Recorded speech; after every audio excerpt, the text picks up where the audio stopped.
DraftKings has received significant investor attention in recent weeks as a result of a policy decision that was eventually reversed. The company, responding to increasing tax rates, tried to pass those along to customers. There was an uproar, of course, from customers, and a competitor decided to take the more popular approach and force DraftKings to reverse its policy. The whole situation brought to the forefront the primary risk with investing in DraftKings stock. The company is at risk of ever-changing government policy. Despite those risks, I have had DraftKings stock rated as a buy for all of 2024, and I wanted to revisit that recommendation in this video and update my rating on DraftKings stock. So let's take a look. I want to thank the Motley Fool for sponsoring this video. Visit fool.com/Parkev for the 10 best stocks to buy now. So in their latest quarterly earnings release, the company gave some interesting information to investors. The management team noted that new online sportsbook and iGaming customers increased by nearly 80% year over year, while customer acquisition costs declined by more than 40% year over year in the second quarter. DraftKings now anticipates that the healthy customer acquisition environment will persist throughout the back half of 2024 and beyond. That's great news. However, the company said higher new customer promotions for the remainder of 2024 and a modest amount of increase in advertising. That's not great news, and I'll talk a little bit more on why that's the case. The data may indicate that the US online gaming opportunity could be even larger than we previously thought. And I'll touch on that as well. But let's take this from the higher advertising and higher customer promotions.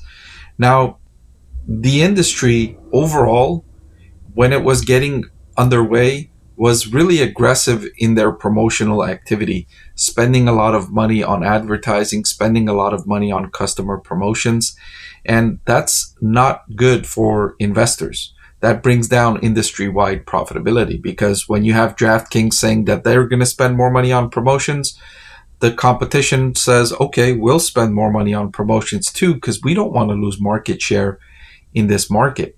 And so that just drives down industry-wide profitability, because everybody can just increase promotional activity, and that just brings down profitability, and everyone else stays where they were in terms of market share. So the second part of that statement, where the company says the data may indicate that US online gaming opportunity could be even larger than we previously thought, that's great to hear.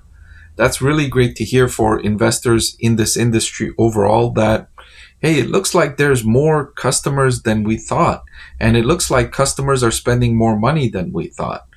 And there may have been some data about online sportsbook and iGaming market demand, but especially the sportsbook part of the business was really difficult to gain data on. There was a few markets where the sportsbook was legal, but for the most part, sports betting has been an underground business in the black market.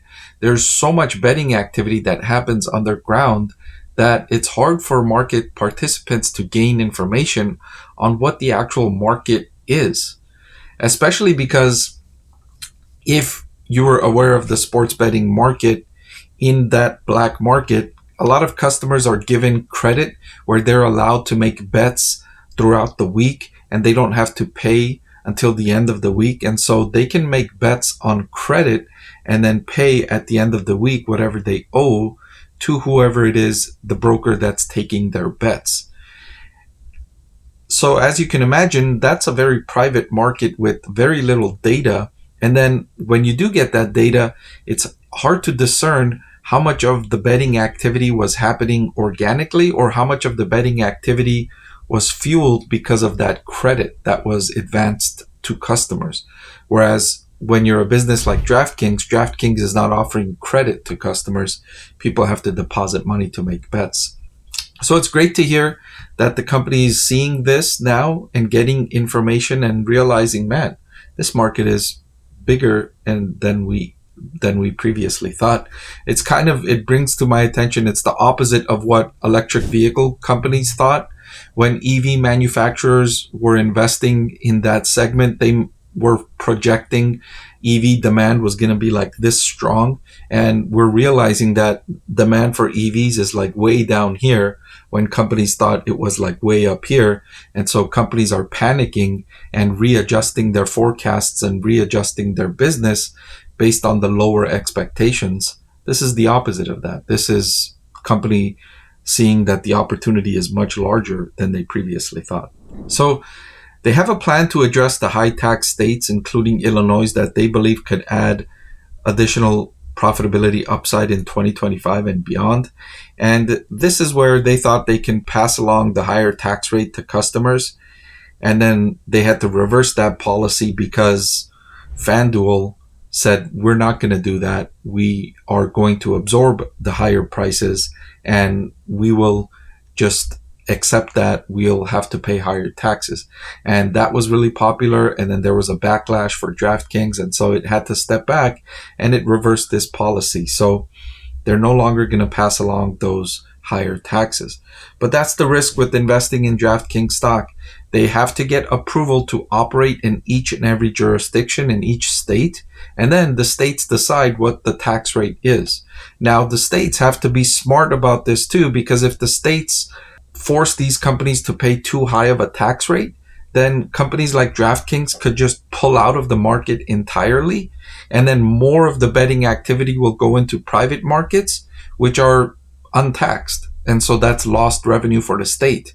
So the state wants this revenue, but they have to be smart and careful at how high they set these tax rate because they don't want to push this activity back into the black market. DraftKings said they're excited about the future and they're reiterating their expectations for roughly $1 billion in adjusted EBITDA in 2025. And since they're generating strong cash flow now, the board of directors authorized a share repurchase program of up to $1 billion. And management says this reflects our conviction in the strong trajectory of our business and our expectations. And that's really great news. The company saying that, look, we're doing better than we initially thought. And so I've had DraftKings stock rated as a buy all year long. I last updated that recommendation on May 28th. DraftKings stock price has been volatile year to date in 2024, but it's been flat. Right now it's at $34 a share. That's roughly where it started the year. So it had a big up and down here, but it's roughly where it was at the beginning of the year. The analysts on Wall Street that are following DraftKings stock expect the company will deliver 21% revenue growth next year in 2025. And DraftKings is trading at a forward price to earnings ratio of just 24. So I think this company, even though it is risky and you have to consider those political risks where the company can at any moment in time have to withdraw from a market because the tax rates are too high and it can't adjust, or it may not get approval to operate in a market, and so that could bring its business down. But overall, its interest and the interests of the states are aligned because they're taking an activity that's happening in black markets and not getting taxed at all, and they're moving it into public markets where this activity is now in the sight of governments and they can tax this activity. And so their interests are aligned.